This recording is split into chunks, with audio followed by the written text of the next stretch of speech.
ayun, shout out sa mga bagong dating dito sa Sweden, guys. Oh, salamat sa pag-contact niyo sa akin, guys.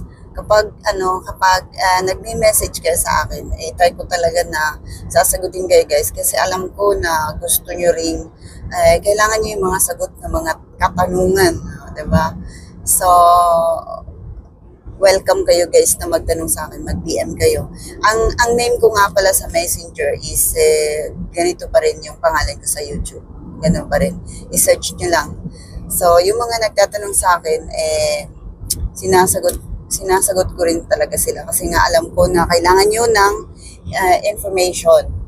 Alam ko na ano kayo, curious kayo about sa Sweden. So, yung mga nandito na sa Sweden, guys, welcome, welcome. Ayan, finally nandito na kayo. At saka yung mga yung mga tanong nyo na paano mag-aral ng Swedish, madali lang yan, guys. Pinoy tayo, madali lang yan. So, walang problema.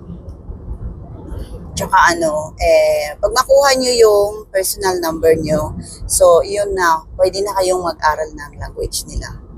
So, sa ngayon, kung kararating nyo lang, hindi pa kayo makapag-aral kaagad kasi hihintay nyo pa yung personal number nyo. So, ganun. Pasyal-pasyal na lang muna kayo.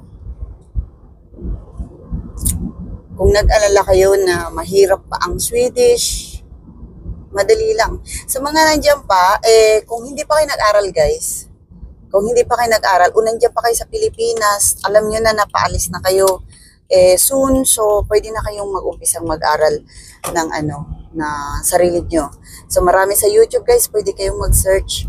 At saka yung isipin nyo lang yung mga basic na kailangan nyong malaman. Halimbawa, how to communicate, guys. Ganon. Kasi di ba kailangan nyong makipag-communicate pagdating dito. So yung mga basic, kasi wala namang problema pagdating nyo dito, marunong naman sila mag-English, pero malay nyo, yung mga taong hindi talaga marunong mag-English, meron din. So, at least, at saka, maganda na rin na mag-aral kayo kasi nga, kailangan nyo naman talagang magsalita ng language nila.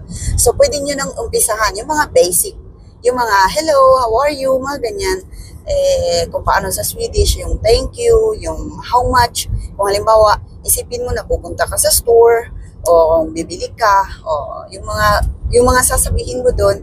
So, mag-umpisa ka nang mag-aral ng mga ganyan. How much? Tapos, yung magbilang, example.